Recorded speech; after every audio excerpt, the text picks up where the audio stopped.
যারা টিপিএসসির প্রিপারেশন নিচ্ছ তাদের জন্য একটা সুখবর। কারণটা হচ্ছে আরও 39টা পোস্ট নিয়ে এসেছে টিপিএসসি। সেটা হচ্ছে সাব ইন্সপেক্টর অফ এক্সাইজ। এবার আমরা দেখে নেব ডিটেল ভ্যাকেন্সিগুলো। ইউআরের জন্য আনরিজার্ভদের জন্য থাকবে 20টা, মানে 20টা থাকবে।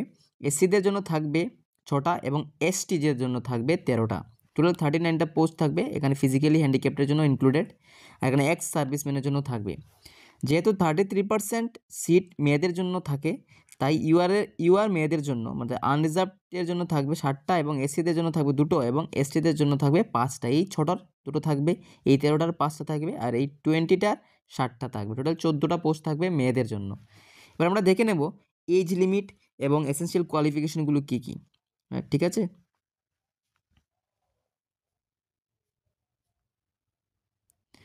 তো এসেনশিয়াল কোয়ালিফিকেশন হচ্ছে বিএসসি থাকতে হবে, তোমাদের সায়েন্স ব্যাকগ্রাউন্ডের হতে হবে, ঠিক আছে। আর অথবা ইঞ্জিনিয়ারিং থাকলেও হবে, অথবা বিটেক থাকলেও তোমরা অ্যাপ্লাই করতে পারবে। ডিজায়ারেবলটা হচ্ছে নলেজ থাকতে হবে তোমাদের বাংলাতে অথবা ককবরকে, সেটা থাকতে হবে, না থাকলেও হবে। আর এজটা হচ্ছে আপ টু 40 ইয়ার্স। 14 তারিখ অবধি, এপ্রিলের 14 তারিখ অবধি তোমাদের বয়স 40 বছর হলেও হবে, তোমরা অ্যাপ্লাই করতে পারবে। তাছাড়াও 5 ইয়ার্সের রিল্যাক্সেশন থাকবে এসসি এসটি অথবা ফিজিক্যালি হ্যান্ডিক্যাপ্টের জন্য, ঠিক আছে।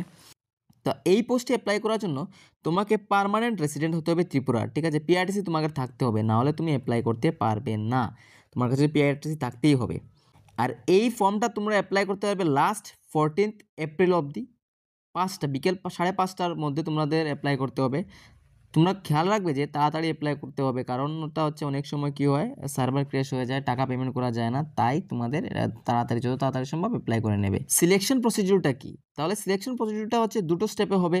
সেটা হচ্ছে প্রথমে রিটেন এক্সামিনেশন হবে 130 মার্কসের এবং একটা পার্সোনালিটি টেস্ট বা ইন্টারভিউ হবে 20 মার্কসের। টোটাল মিলে হবে 150 মার্কের একটা এক্সাম। আর এই এক্সামগুলো যেমন এই 130 মার্কের যে এক্সামটা হবে সেটা হবে 3 ঘন্টার। এর মধ্যে এখানে সিলেবাস তোমরা পেয়ে যাবে নোটিফিকেশনটিতে। জিকে থাকবে, সিএ কারেন্ট অ্যাফেয়ার্স থাকবে, সিম্পল ইন্টারেস্ট থাকবে, জেনারেল সায়েন্স থাকবে, অ্যাপটিটিউড টেস্ট থাকবে, জেনারেল ইংলিশ থাকবে। জেনারেল সায়েন্স যেমন ক্লাস 10-12 সায়েন্স, 10 অবধি সায়েন্স যেগুলো আছে এগুলোই থাকে। জেনারেল ইংলিশও ঠিক 9-10এরই থাকে। আর তাছাড়া report writing, letter writing, essay writing, paragraph writing থাকবে। আর এই টোটাল মিলে হবে 40 মার্কস। এখানে থাকবে 40 মার্কস লেটার রাইটিং, প্যারাগ্রাফ রাইটিংয়ে, আর জিকে এমসিকিউ পার্টে থাকবে 90 মার্কসের। টোটাল হবে 130 মার্কস, ঠিক আছে। এবার নেগেটিভ মার্কিং ডিসাইড করবে কমিশন, নেগেটিভ মার্কিং দেওয়া হবে কি না, ঠিক আছে। তোমাদের মনে রাখতে হবে যে সায়েন্স ব্যাকগ্রাউন্ডের স্টুডেন্টরা এখানে অ্যাপ্লাই করতে পারবে। আর তোমাদের জন্য একটা সুখবর কি, আমাদের চ্যানেলে general knowledge, Tripura related general knowledge, current affairs এবং সিম্পল অ্যারিথমেটিকের ভিডিও, জেনারেল সায়েন্স, এই সবগুলো আপলোড করা হবে একের পরে। তোমাদের যদি এই ভিডিও পছন্দ হয় তাহলে ভিডিওটিকে লাইক করবে এবং অন্যদের সাথে শেয়ার করবে, ঠিক আছে। আর কমেন্ট করে বলবে যে তোমাদের প্রয়োজন ভিডিওর, আমরা ভিডিও দেওয়ার চেষ্টা করব রেগুলারলি।